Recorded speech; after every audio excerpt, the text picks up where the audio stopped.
Hello, you wonderful people, and welcome to another episode of Crime Centric. This being a show where I talk about crime dramas that I watch. For today's episode, I'm going to talk about the latest episode of Lethal Weapon as well as the latest episode of Bull. Like always, if I'm talking about something you want to listen to, you can always look in the description down below. I include the timer and I start talking about each of the respective shows. So for example, if you want to hear what I had to say about this week's episode of Lethal Weapon, you can skip to what I had to say about this week's episode of Bull. But the first thing we're going to talk about is this week's episode of Lethal Weapon. Another great episode, and this episode it dealt with a dad named Dan Cooper, who's basically committed this crime where he basically jumped off a plane like after robbing everyone, which is kind of interesting because I mean it's like something they were playing into his character, basically, finding out from his daughter Nora, who is actually the flight attendant in the said robbery at the beginning of the episode, which is kind of interesting. Didn't see that coming. But the fact of the matter is, basically, he spent most of his life as a criminal, stealing and stuff like that. And there's even a point later on in the episode where they were trying to track down him at a hotel room, and the name he had used was like Ponzi or something. It was basically the name related to like the first Ponzi scheme or whatever. And then I was like, and then it kind of clicked in my head when I first heard his name. His name is Dan Cooper, and in the way he jumped off a plane and everything, very reminiscent of DB Cooper. And I was like, oh, I wonder was that what they were aiming for this entire time? Like, obviously keeping up that motif, because that's kind of similar thing that happened with like, the whole thing behind DB Cooper in real life. So maybe that's what that was kind of supposed to be, like a nod in that direction. Plus, him being obsessed with, stealing and stuff like that, just being second nature to him. Maybe he admired, like I said, going back to the whole hotel room thing, name being under like a Ponzi name or something like that. But nevertheless, really interesting thing. I'll really go ahead and quickly get out of the way, the whole like acting thing. It's interesting because obviously Dad is played by Adrian Pastar, obviously Nathan from Heroes, Talbot in Agents of S.H.I.E.L.D. It's interesting because the actress who plays Miranda in Lethal Weapon is, I'm going to probably butcher her name and like how you pronounce it. I think it's Floriana Lima. Either way, I'm so sorry.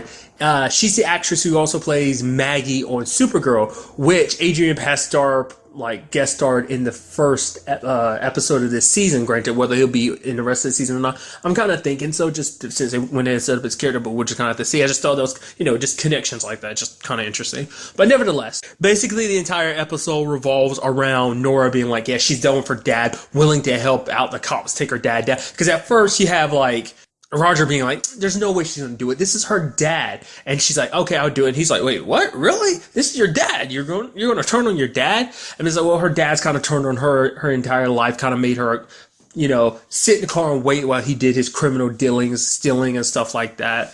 Even to the point when she found out that he was dying, she didn't really take it seriously because she's like, oh, he's literally done this so many times. I mean, my dad's kind of a habitual liar and a thief and just an all-around criminal, and he was never really there for me growing up. And basically everything she's ever done was to get away from him. Even to him being on the plane with her and everything, she thought it's like, oh, my dad wants to get up here, he wants to spend time with me. Oh, never mind. It's just to steal from people. I'm so idiotic and gullible. I mean, granted, it turns out, well, on multiple things. One, he really is sick. Two, he did want to, in his own way, he was trying to do everything for her. I mean, he even slips her one of the diamonds at the end of the episode, which I'm surprised. She was like, no, you really slipping me one of these diamonds? No, you're unbelievable. He's like, but, consistent. He's like, I might not be the best dad, but I am consistent. Even Riggs gave him he's like, hey, I want you to know when it comes to fathers, I've met worse. And he kind of gives Riggs a thumbs up like, yeah.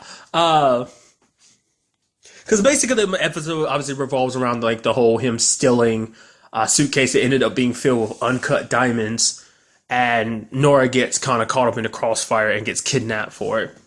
It's just one of those situations, like obviously the whole father like it's the theme of the episode all across the board. There's even that conversation of like, yeah, Avery's like, they're like, so how long you been listening, Avery? Well, long enough to hear that both of you think of me as a father figure, because like he's dealing with the whole Santos situation because Gina's wanting, she's like, oh, get your people in line or you're fired, because it's like he's like, sit down and shut up. And the moment Gina left, they're like, oh man, you got us good, got it, woo. He's like, okay, I need you guys to really work with me here because if I mess up, Gina's gonna fire me. They're like, I don't know if we can do that. It just wouldn't feel right, It's just like not being us. And I even love the fact it matters. He's like, I thank you for this opportunity. She's like, what are you talking about? The leadership program.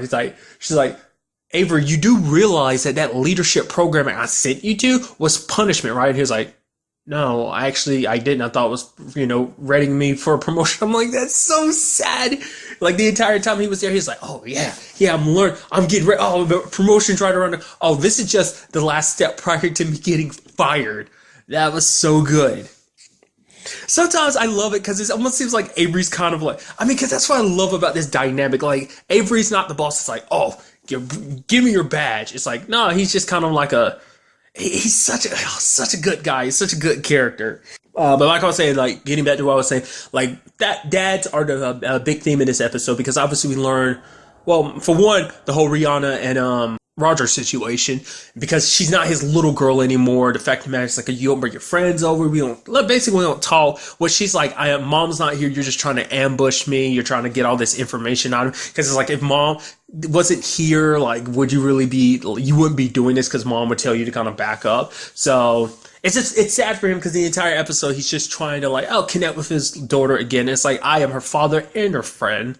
I guess in some cases, maybe you can make that work, but it seems like, I think most cases it feels like you can. Like, I don't think many kids are like, don't get me wrong. There's some who are friends with their parents and others who just aren't. It's like, hey, let's keep this, child, parent situation. Let's not try to be all buddy best friends and know everything about each other's life type of thing. Plus, she's a teenager too, so there's that, teenagers wanting independence and everything. You know how that goes. We were all teenagers at one point in time who were exactly the same way. So you got to cut her some slack. Well, it's kind of interesting with seeing her getting arrested. Did not see that coming.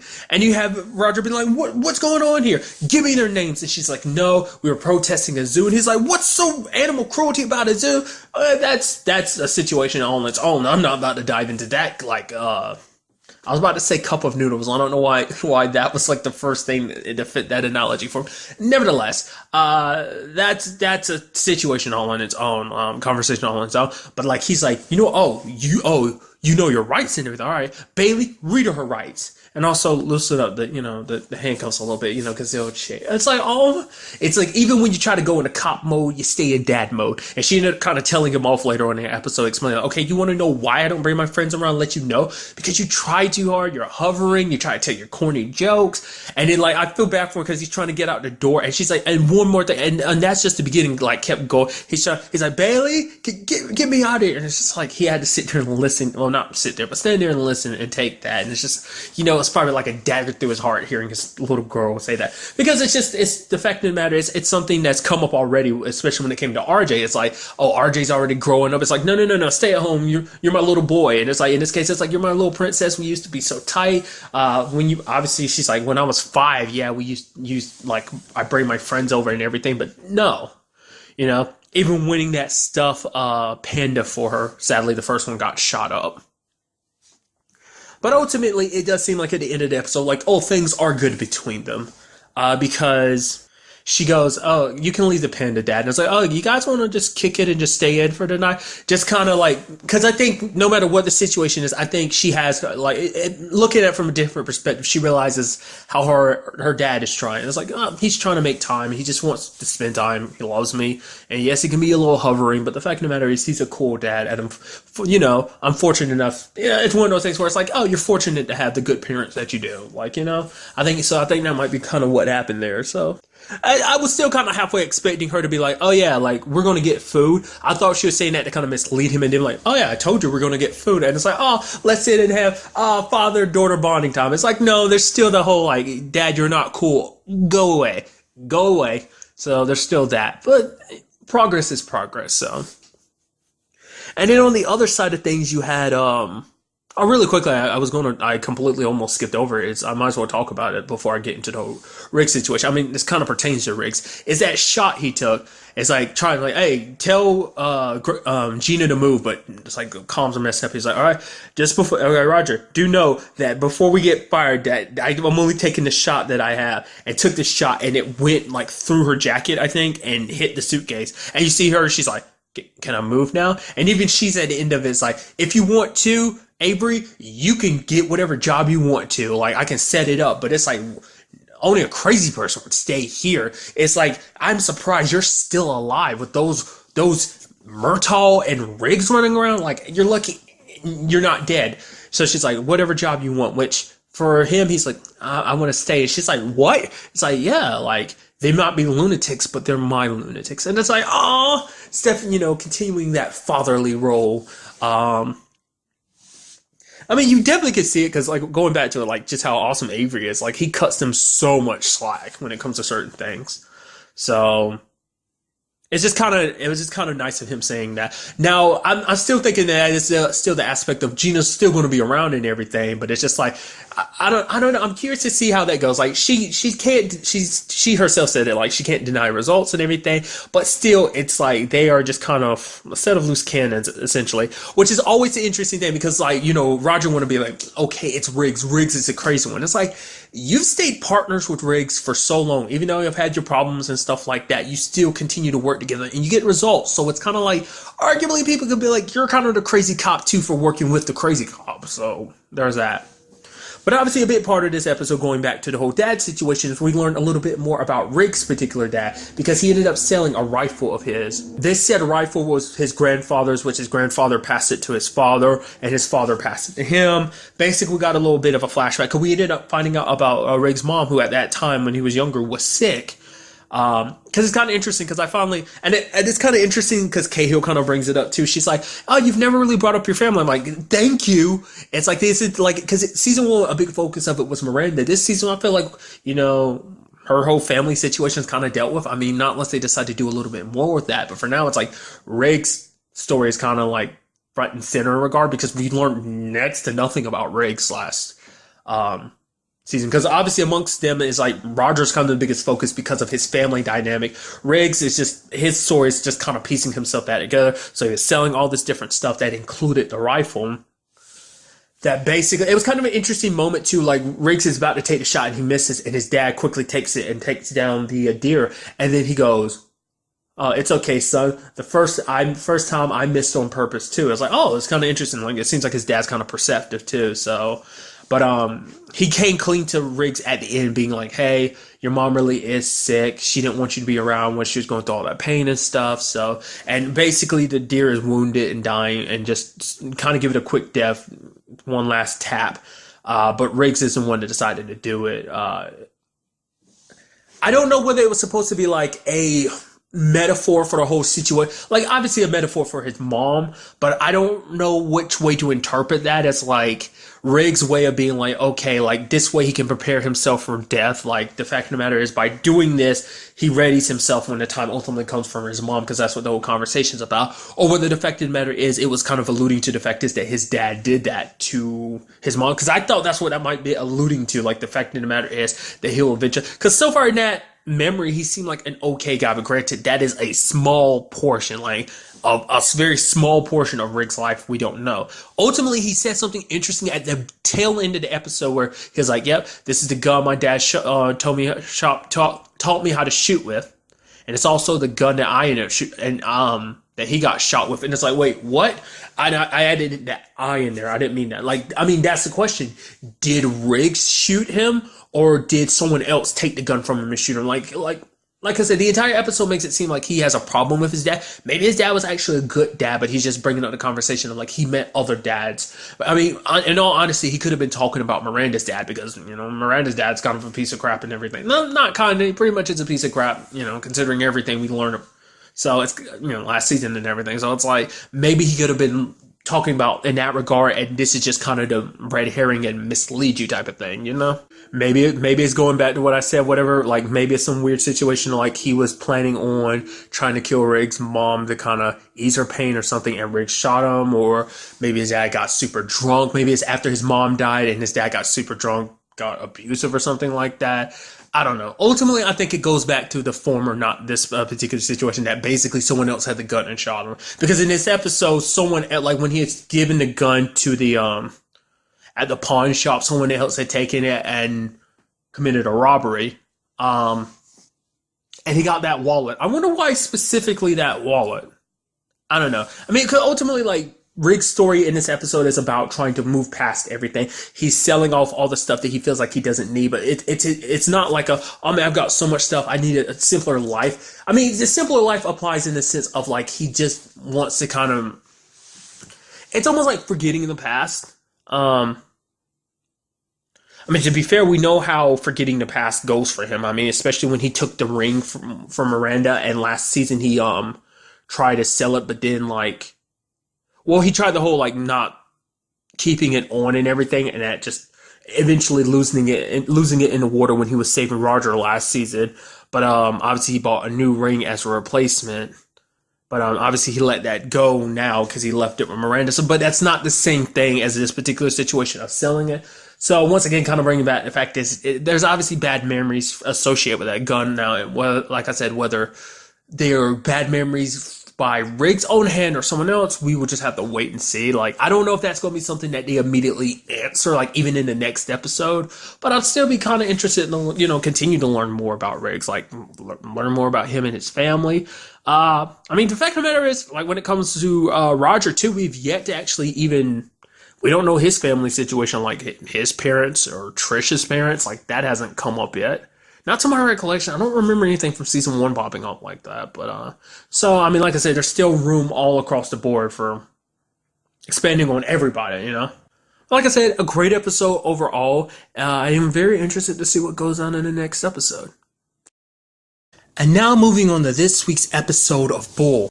Another great episode that took very interesting turns. Like basically the beginning of a bit of the episode was basically about a famous actress. Her name is Amaya, and basically she has a son named Alexander, and the biological father came into the picture, and it turns into a whole situation of like, oh, what should we do? Like in this whole circumstance, Bull gave his advice of like, hey, avoid the courtrooms because obviously you being a big star and everything, it draw your name into the spotlight and your sons, and it gets all. Basically sit down with the dad and did you find some way to kind of find some mediation, like a way of handling this situation. Well, sadly, it doesn't work out very well because in 9 weeks, she pops back up and she blames Bull because her son got taken, and now she's going to sue Bull and take everything he's got. So now, in this episode, it's so good in a way. Like I say, I always love it because it's like the show feels like it's like, okay, you think you got the things figured out. This is like how the show runs, and then they throw curveballs in certain cases because it's like, oh, how do you handle this? In this particular case, it's that Bull couldn't take on the case. They got Ron Gitman, played by Brad Garrett, obviously most notably Robert from Everybody Loves Raymond. I mean, he's done so much more, but like obviously that's the thing I feel like most people go to when it comes to him.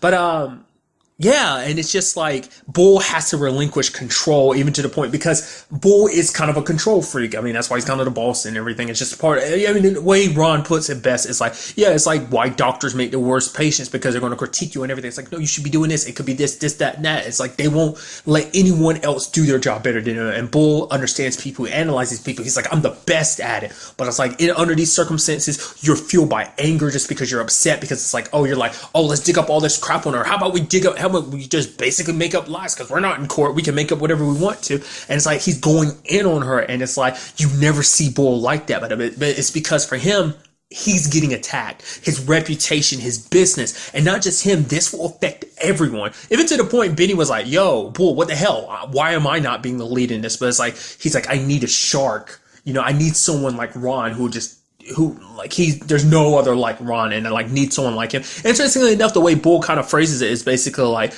going like, in this whole workspace and everything, and it like in line of work, when it came to like, oh, top tier lawyers and stuff like that, he looked at Getman as like, oh, this guy, the way he could like sway a jury, just the way he handles himself. I got brought up kind of like a shark. So I mean, this isn't the first time that's come up. Like, Bull has actually had to represent multiple people. There was that ex of Marissa's who was a narcissistic doctor. Kind of hard to represent him. There was also that dude it was almost like Bull representing himself last season. Isaiah Washington played a character who was kind of a lawyer himself, so it kind of turned into like a weird circumstance like that. So it's like now Bull's kind of fully in that seat of like what it's fully like. Now he doesn't have the power. Now it was just kind of an interesting approach, and I think that's what worked so well for this episode, putting him in that situation. Multiple times Benny had been like, Bull, I obviously didn't say it, but basically, Bull, he's like, Bull, shut up. This isn't your thing. To the point the judge had to constantly tell him to shut up. Marissa's up there doing kind of like her Bull thing, kind of taking the realm. And then you have that moment where it comes down to one juror and Bull's like, no, and Marissa's like, yes. And you have Ron be like, which one do I listen to? But obviously he chooses Marissa because it's like Bull's opinion can't be, fully taken in with this whole situation. But, like, what makes this episode so good on many different levels is the fact of the matter is we learned a little bit more about Marissa. Once again, I'm a nut about learning more about characters. And in this particular case, we learned a lot about Marissa. For one, we found out she was like some analyst for Homeland before she started working with Bull, which I shouldn't be too surprised. But I don't think that ever came up. Did it? Like, I don't think that ever came up in season 1 what she did prior to this. Like, at this point in time, we kind of have a pretty rough idea of who everyone was prior to them working with Bull. Chunk is kind of similarly in the same business. Cable, I don't think we really have. I'm sure she was just kind of doing exactly what she's doing. Obviously, Danny was with the FBI. But Marissa having the job, I'm trying to remember, did that ever come up anytime last season? I don't think it did. So that's kind of interesting. But also, and it plays into the episode, is that Marissa gets subpoenaed by the opposite side. So they kind of grill her to kind of turn her against, like, Bull. Like, basically, her testimony was basically the most damning thing against Bull in this episode. And basically, because she had sent an email kind of warning him about certain things, which Bull kind of ignores some of the warnings. Because he's like, well, felt like they didn't fit this particular situation. One of them being like, oh, birth parents can't be trusted type of thing. But, Bull, like, reluctantly admits it to Ron because, like, Ron's like, can't hold back. Tell me why you say that wasn't a professional opinion or some study that Marissa gave about birth parents being unreliable. We learned the sad truth about Marissa, that she was adopted because circumstances with her mom, and she was about to be adopted, but her mom came back into her life and got custody of her again. But her mom was a junkie, and that basically Bull didn't go into it too much, but he basically was like, hey, like, Marissa did not have a good childhood, but he was like telling Ron not to use it. But Ron was like, the reason why Bull hired him in the first place is like because he's like once again a shark, so he would have gone after Marissa hard, which is what he wanted. But the fact is, because it was Marissa, because even Bull brings it up, it's like, and Benny agrees too, it's like, this is the first time he's like, I've ever had to like work with TAC or whatever, or any cases without Marissa. And Bull's like, yeah, the same thing for him. Because this whole situation is something that she told him years ago in confidence. And it's like, wow. Like, I mean, I guess that just shows you how much Marissa's like to the fact of the matter is that's some scarring stuff. But you look at Marissa, she's a very chipper, positive woman, and it's just like you wouldn't. I mean that's the thing. Like your past doesn't define you. She became the person that she is, maybe despite her past. It's just so interesting. I just would have never thought Marissa had like a sad past like that, but. Once again, you can't really judge those type of things, but to the point, like, Ron was going in on her to the point, like, you could see Marissa tearing up and everything, and Bull would, like, he couldn't take it because he felt so bad, because it was like, that was something I shouldn't have said anything, and I told him not to do it. But then, like, Bull, like, get himself thrown into contempt just because of that whole situation, just to make sure that no more was said about Marissa's whole situation. He didn't want anyone hearing it because that was such a private thing, which I was wondering if it was going to be a problem. So far, it doesn't seem like it is. It seems like, I think Marissa understands the situation, but I think it still hurt. But I think it's a situation where, Benny said himself, it's like she's a little humiliated, sure, like her private business being out there like that, but at the same time, like, I think she understands and she appreciates the fact this is what Bull did just so that it wouldn't keep going. So it seems like they're still on good terms. So legitimately, this whole episode took me by surprise in certain regards, because I was thinking like her, Amaya being an actress and everything, like from the beginning, I was just because it's like, this show kind of brings out the cynic in me. I just assume the worst in everyone. Just because the scenarios just kind of typically play out like, oh, people are hiding things. They're never always telling you 100% of the truth. So I'm always a little cynical. I didn't believe her, especially when she was on television, put up on a brave face and stuff like that. I'm like, you're faking this. You're just like trying to give a middle finger to Bull. This is awesome act. You actually signed over. You faked some documents because actually you gave Alexander over to his dad, Abel, didn't you? Turns out that's not the case. But like I said, just me seeing the worst in her. But it's just the way she appeared and stuff like that. It just didn't seem like she was really grieving. It seemed more like, I'm gonna get you. But then again, and I guess that was kind of something, like the episode title kind of has something to do with that too, essentially, like control, essentially. And it seems like both Bull and her kind of have a problem with control. Like, she kind of controls everything and makes it personal and all about her. And it's like all Bull did, and that ultimately came back to it. Like, all Bull did was give her advice. Did she have to take it? No. The fact of the matter is that's why her lawyers are there. Maybe her lawyers could have been like, "Oh, I strongly advise you to go down this route." I was so certain that I was just thinking like she's faking this, like she's hidden Alexander away or something. I thought that's what we're going to find out, and ultimately he'd go back to his dad. Turns out not to be the case. Actually, his dad signed a legal document, probably like, I think the whole thing was like years ago, that basically he gave up all rights to his son. He relinquished all rights. And so he knew going into this situation, like having a sit down with Amaya, that he would never get his son back legally. So that's why he stole his son. But it's just like, it's that situation of, at the time,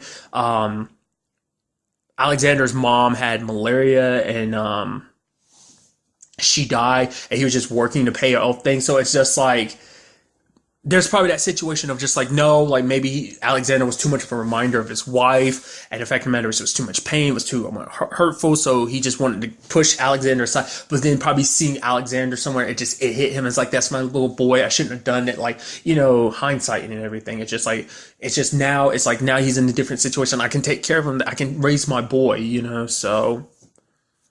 Like I said, it didn't really dive too deeply into it, but you could guess that it's something like that. And to the point, Bull was like, hey, when it's all said and done, don't press charges against Abel, the dad, like bring him to America so at least there can be some kind of relationship. Kind of going back to what he was initially saying. Like, if you change the circumstances, like now it's no longer like he has to worry. Like, the only reason why he took Alexander is because he knew that legally he would be able to properly get him through the adoption way, like that basically he had no rights in this particular situation. So like I said, it just kind of caught me off guard when that was all kind of said and done. And ultimately, even between Ron and Bull, things were kind of compromised too, because I'm not compromised. I mean, they were good. It's what I'm trying to say. Sorry. Because I thought like, okay, there'd be bad blood, but it's like Bull's like, no, I understand why you did it, because it's like, that's why I hired you. I knew you were good at what you do, which he was.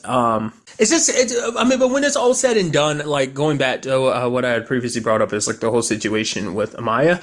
I'm surprised because even like Marissa's like, well, I think, it's like, aside from the whole trying to sue us thing, is like, she's a good person deep down, which is like, I guess she is, but it's just, I don't know. It's just like, it's kind of similar to something I brought up this episode. When I was talking about something else tonight, that's just kind of interesting that there's no like situation, or like there is no bad blood. It's like, hey, the situation's resolved, like everything's kind of, there's like a happy family potentially here, so it's kind of like, let's leave it at that. Like, let there be kind of a happy ending to this kind of, it's a sucky situation all around, so let it kind of have like happy ending. So it's also interesting because in this episode we had Danny getting help from her friend Harrison, which definitely seemed like he's going to be popping up in the season a lot more, because I'm curious to find out like what they have planned for him. Like, I don't know whether he's going to turn into a potential client in the future or something like that. Like, what they're setting up with him and Danny.